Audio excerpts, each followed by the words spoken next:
Hello, everyone. Welcome to another Classic Movie Monday, and today I thought it would be interesting to address a 1950s comedy that takes place in 1929.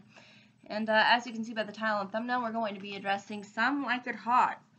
Yes, this was probably one of Marilyn Monroe's most famous works.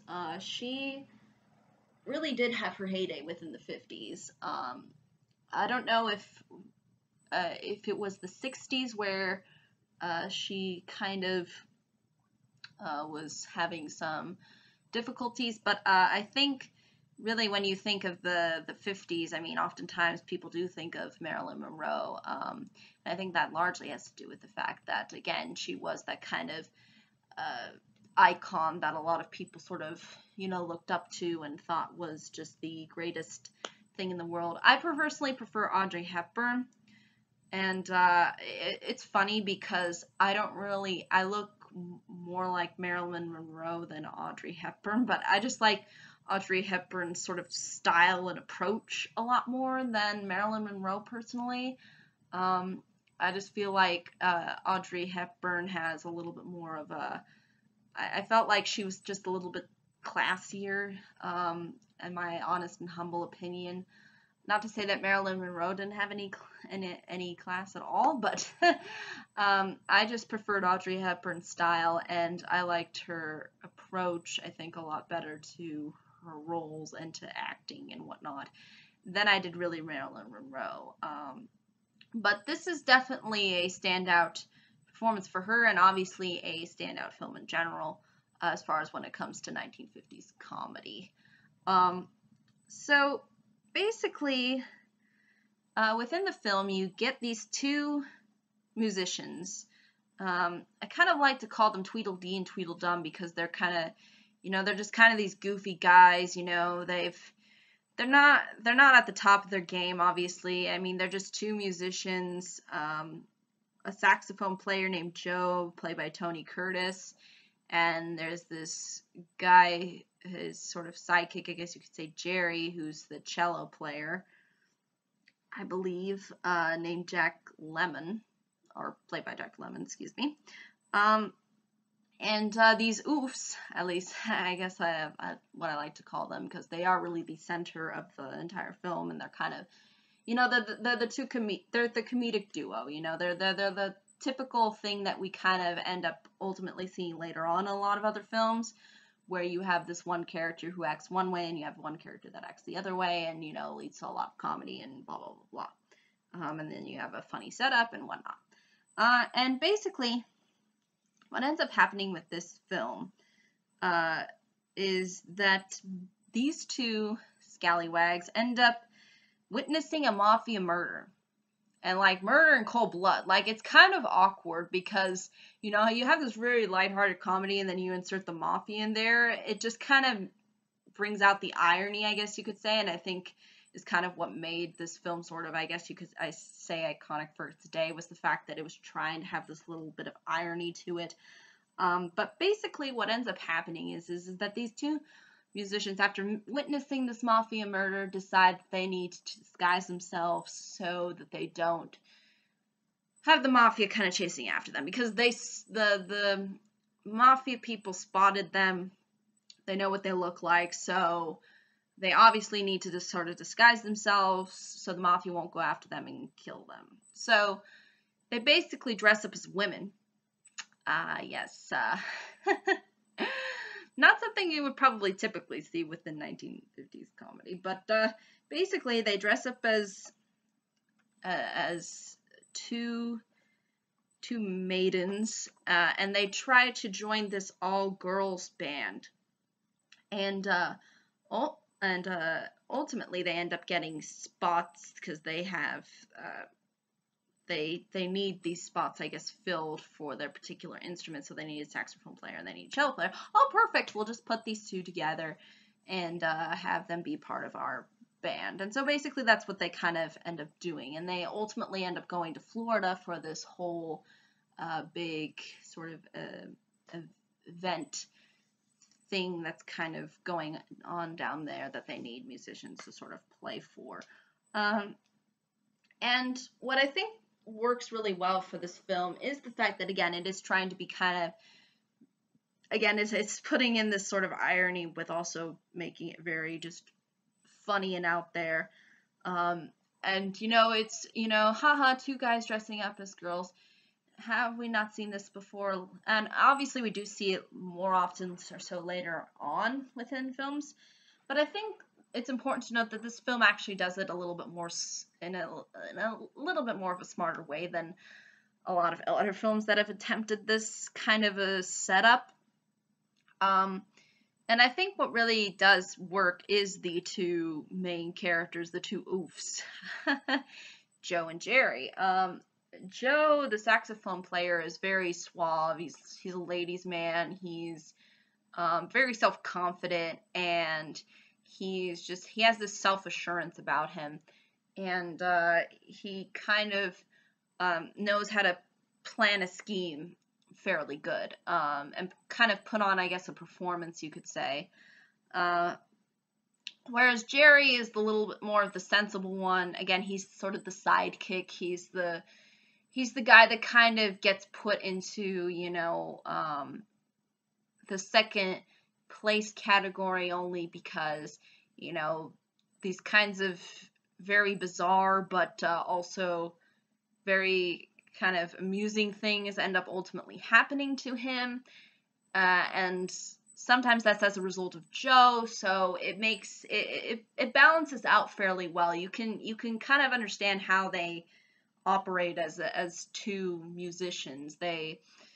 You have sort of the main Joe, which is in this case Joe, and then you have the second-hand man Jerry, who just kind of who is sensible and just kind of goes along with things, and just tries to ultimately get out of the bad situation that he and Joe end up being sort of stuck in.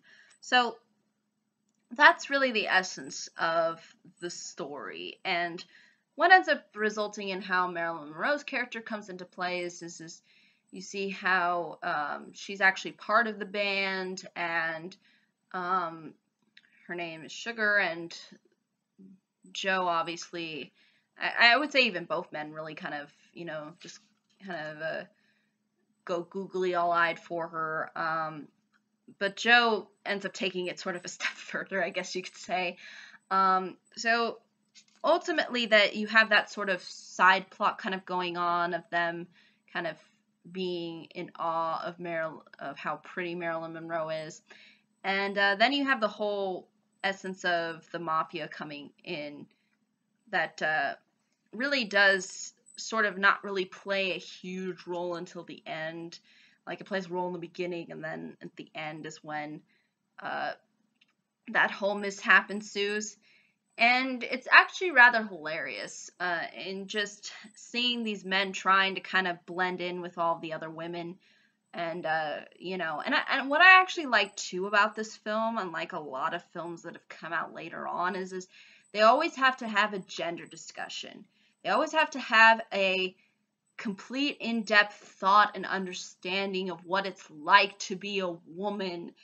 And, if the woman is a man, then she has to understand what it's like to be a man. And, that plays a role in the plot.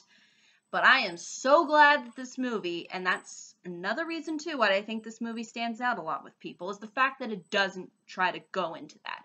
It doesn't try to play any gender politics or anything like that. It's just these two guys who ended up in a bad situation, and so they have to create this elaborate disguise and setup just so that they can find a means to escape. That's it. And it's just comedic. It's not trying to say anything more than that. And I think that's just great. I like that it does that. It doesn't try to pander to the audience over some gender, questioning. There's no questioning of the genders here. And I'm just glad that it doesn't touch on that. It doesn't do that. It's just these two guys who got into this really awkward situation, and they sort of have to play it out, and it ultimately all ends up kind of on the one hand falling apart, but also kind of succeeding in a really ironic sort of way. So it ultimately ends up working, I think. And that's what's really, I think, the standout portion of this film, because it doesn't try to force a certain moral message when it doesn't really need a moral message. It's just trying to be this fun, lighthearted comedy. It's not trying to bring it down to this very serious level.